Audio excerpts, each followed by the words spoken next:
Hi കൂട്ടുകാരെ, പുതിയൊരു വീഡിയോയിലേക്ക് എല്ലാവർക്കും സ്വാഗതം. അങ്ങനെ ചീരുവിനെ തിരക്കി സത്യനും ഇന്ദ്രനും കൂടി പോവാനിട്ട്. എന്നാൽ ചീരു ആണെങ്കിലോ വേഗം ഓടി രക്ഷപ്പെടുകയാണ്. കാരണം തനിക്ക് പെട്ടെന്ന് മരണം തൻ്റെ മുന്നിൽ വേണം.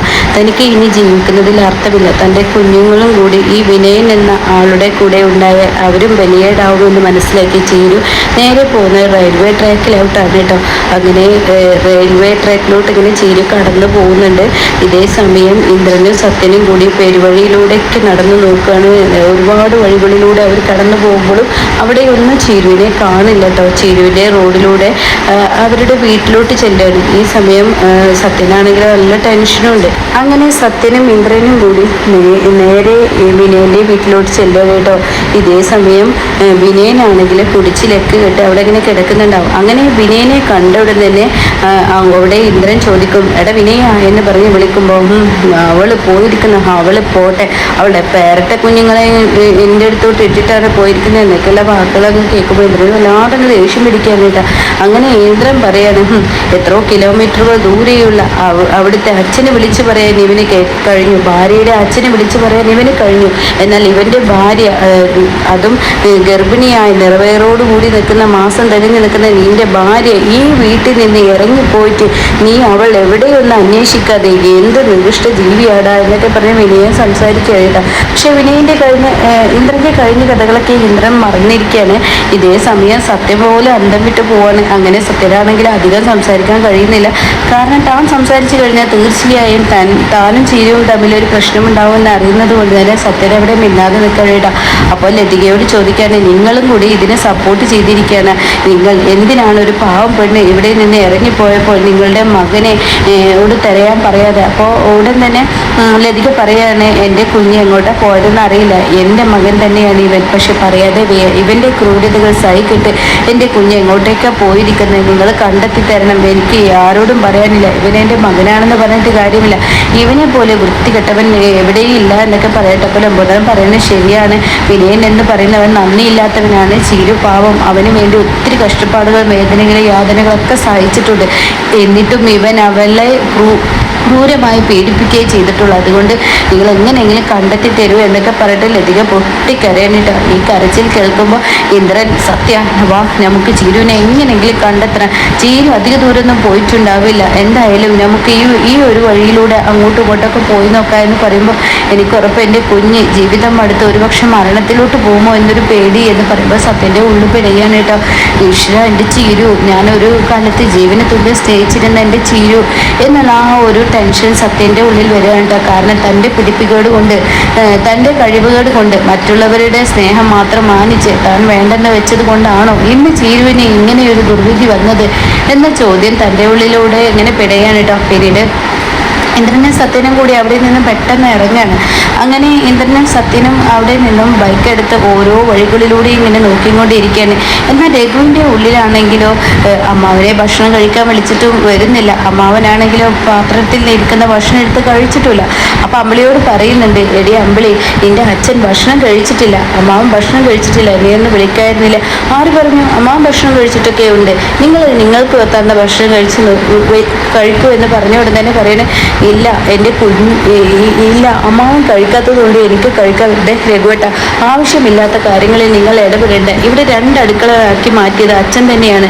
അതുകൊണ്ട് തന്നെ ഞാനൊരു കാര്യം പറഞ്ഞേക്കാം, ഇവിടെ അച്ഛന് വേണമെങ്കിൽ അച്ഛൻ വന്ന് കഴിച്ചോളും, അതല്ലെങ്കിൽ എന്താടി അമ്പിളി ഇനി ഇങ്ങനെയൊക്കെ പറഞ്ഞു? നിൻ്റെ അച്ഛനല്ലേ, എന്താ നിൻ്റെ അച്ഛൻ എന്നെ വിളിച്ചതെന്ന് പറയുമ്പോൾ ഞാൻ പറഞ്ഞില്ലേ രഘുവേട്ട, നിങ്ങൾക്ക് എന്നേക്കാൾ കൂടുതൽ ഇനി പഴയതുപോലെ അവരുടെ കാര്യങ്ങൾ തീരുമാനം എടുക്കാനാണോ ചിന്ത എന്നൊക്കെ ഞാൻ ചോദിച്ചു ഉടനെ തന്നെ രഘു തന്നോട് പറഞ്ഞ ആ കാര്യങ്ങളുണ്ടല്ലോ, അതായത് മാഷ് പറഞ്ഞത്, അതായത് നീ എനിക്ക് നിന്റെ ഭാര്യയേക്കാൾ വലുതാവരുത്, നീ ഈ ഭാര്യയുടെ അച്ഛന് പ്രാധാന്യം നൽകേണ്ടത് എന്നാ പറഞ്ഞ വാക്കും, അതുപോലെ തന്നെ നീ എൻ്റെ പെങ്ങളുടെ മകനാണെന്ന് കരുതി എനിക്ക് നീ നിന്റെ ഭാര്യയേക്കാൾ വലുതായി അങ്ങനെ അമ്മാവൻ എന്നുള്ള ആ വിലയിൽ നീ എനിക്ക് നൽകേണ്ട എന്ന് പറഞ്ഞ ആ വാക്കൊക്കെ ഇങ്ങനെ മനസ്സിലൂടെ കടന്നു പോവാണ് കേട്ടോ.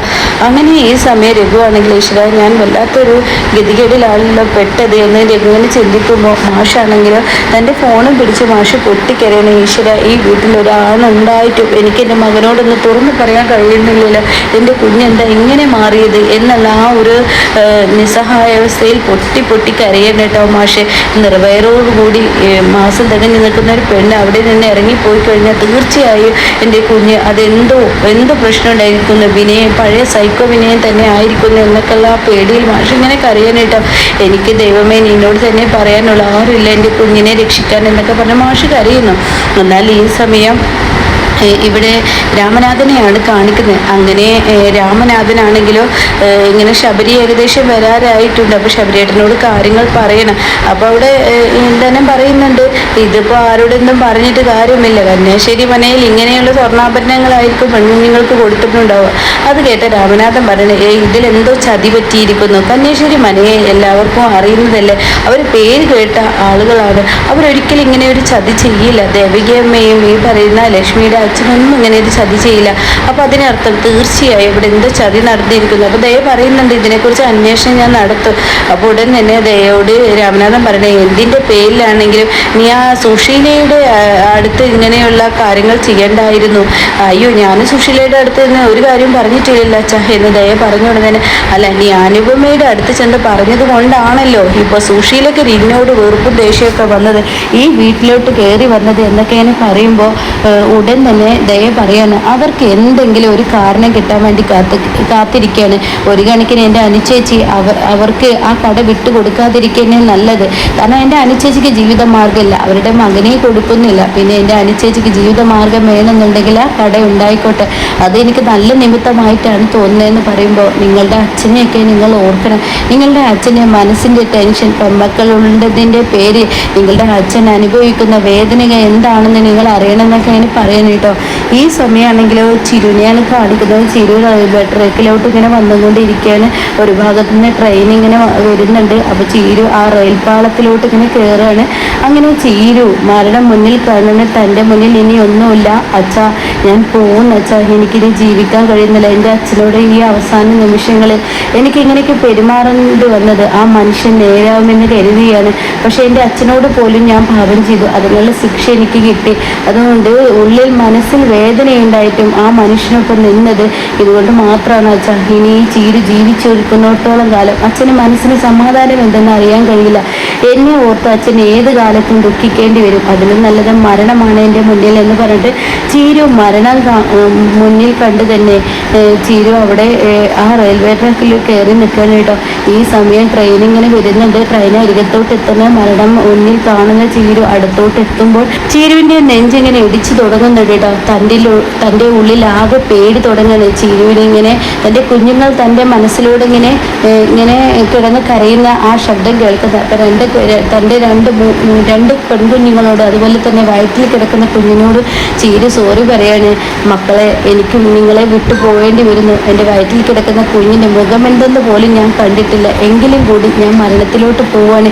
ഈ അമ്മ ജീവിച്ചിരിക്കുന്നിടത്തോളം കാലം നിങ്ങളെ ഈ അച്ഛൻ ദ്രോഹിച്ചും കൊണ്ടിരിക്കും. എന്നാൽ അമ്മ മരണത്തിലോട്ട് പോയി കഴിഞ്ഞാൽ തീർച്ചയായും നിങ്ങളെ സംരക്ഷിക്കാൻ ആരെങ്കിലുമൊക്കെ വരും എന്നും പറഞ്ഞ് ചീരു ട്രെയിൻ ഇങ്ങനെ അടുത്തെത്തുമ്പോൾ തൻ്റെ ഉള്ളിൽ നെഞ്ചിരിപ്പ് കൂടി ചീരി കണ്ണടക്കുമ്പോൾ തന്നെ അയാൾ വന്ന് വലിക്കുന്ന ആ ഒരു സീനായിരിക്കും കേട്ടോ. ആരുമല്ല, സത്യൻ തന്നെയാണ് ചീരുവിനെ രക്ഷിക്കുന്നത്. സത്യൻ എത്തുന്നു. അങ്ങനെ സത്യൻ ചീരുവിനോട് ചോദിക്കുക, ചീരു മരണമായിരുന്നെങ്കിൽ എന്നോ നമുക്ക് ഈ വഴി തിരഞ്ഞെടുക്കായിരുന്നില്ലേ ചീരു? സത്യൻ്റെ ഉള്ളിൽ പെട്ടെന്ന് പ്രതിഭ അങ്ങ് പോയിരിക്കുന്നു. അപ്പോൾ ഉടൻ തന്നെ മരണമാണ് മുന്നിൽ വഴിയെങ്കിൽ നമുക്ക് എന്നോ ഇത് ചെയ്യായിരുന്നില്ല ചീരു, നീ എന്തിന് ഈ വഴി തിരഞ്ഞെടുത്തു എന്ന് ചോദിക്കുമ്പോൾ ചീരു സത്യനെ കെട്ടിപ്പിടിച്ച് കരയുന്നുണ്ട് കേട്ടോ. അങ്ങനെയൊക്കെയാണ് റീമേക്കിൽ. ഇനി ഇവിടെ എന്തോ എന്നറിയില്ല, കാരണം റീമേക്കിൽ സത്യൻ വേറൊരു കല്യാണം കഴിക്കുന്നില്ല. ഇവിടെ അത് കഴിച്ചത് കൊണ്ട് പറയാൻ കഴിയില്ല കേട്ടോ.